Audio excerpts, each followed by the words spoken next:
അഴിമതിക്കെതിരെ പുതിയ പദ്ധതിയുമായി വിജിലൻസ്. ഓപ്പറേഷൻ സീറോ എന്ന പേരിലാണ് പദ്ധതി നടപ്പിലാക്കുന്നത്. 1969 വിജിലൻസ് മാനുവൽ പരിഷ്കരിച്ചു.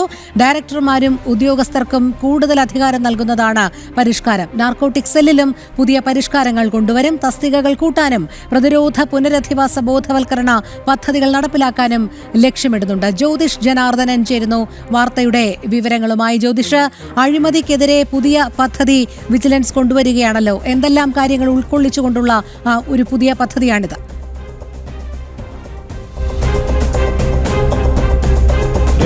ആഭ്യന്തരമന്ത്രിയായി രമേശ് ചെന്നിത്തല അധികാരമേറ്റ ശേഷം ഉള്ള ആദ്യത്തെ പദ്ധതി ലഹരി തടയുക എന്ന പേരിൽ ഓപ്പറേഷൻ തൂഫാനായിരുന്നു. അതിനുശേഷം കൊണ്ടുവരുന്ന വിജിലൻസിൻ്റെ നേതൃത്വത്തിൽ കൊണ്ടുവരുന്ന അടുത്ത പദ്ധതിയാണ് ഓപ്പറേഷൻ സീറോ എന്ന പേരിലുള്ളത്. അതിനുള്ള കരട് രേഖകൾ വിജിലൻസ് മേധാവിയായിട്ടുള്ള മനോജ് എബ്രഹാം തയ്യാറാക്കി കഴിഞ്ഞു. ഇതിൻ്റെ പ്രധാന ലക്ഷ്യമെന്ന് പറഞ്ഞു കഴിഞ്ഞാൽ സർക്കാർ ഓഫീസുകളിലെ അഴിമതികൾ തടയുക എന്ന ലക്ഷ്യത്തോടു കൂടിയാണ് ഓപ്പറേഷൻ സീറോ എന്ന പേരിൽ പദ്ധതി കൊണ്ടുവരിക്കുന്നത്. അതായത് സീറോ കറപ്ഷനാണ് പ്രധാനമായിട്ടും ലക്ഷ്യമിടുന്നത്. അതിനായി AI-യുടെ സാങ്കേതിക വിദ്യ ഉപയോഗിക്കുന്നുണ്ട്. അതായത് സർക്കാർ ഓഫീസുകളിൽ ഏതെങ്കിലും ഒരു ഫയൽ നിശ്ചിത കാലയളവ് കഴിഞ്ഞും അവിടെ കെട്ടിക്കിടക്കുന്ന ഒരു സാഹചര്യമുണ്ടെങ്കിൽ അത് വിജിലൻസിലേക്ക് അത്തരത്തിലൊരു റിപ്പോർട്ട് ചെല്ലുന്ന രീതിയിലുള്ള സാങ്കേതിക വിദ്യയാണ് AI-യുടെ സഹായത്തോടു കൂടി വിജിലൻസ് ലക്ഷ്യമിടുന്നത്.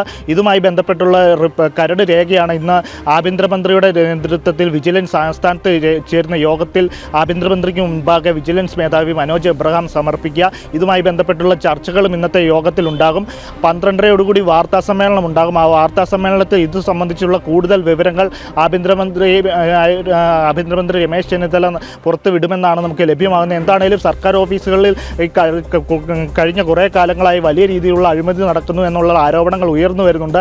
അത്തരത്തിലൊരു സാഹചര്യത്തിലാണ് ഇത്തരത്തിലുള്ളൊരു AI സംവിധാനം ഉപയോഗിച്ചുകൊണ്ടുള്ള ഒരു അഴിമതി തടയുക എന്ന ലക്ഷ്യത്തോടുകൂടി ഓപ്പറേഷൻ സീറോ എന്ന പേരിൽ പദ്ധതി നടപ്പാക്കുന്നത്. ജ്യോതിഷ് ജനാർദ്ദനാണ് വിവരങ്ങൾ നൽകിയത്.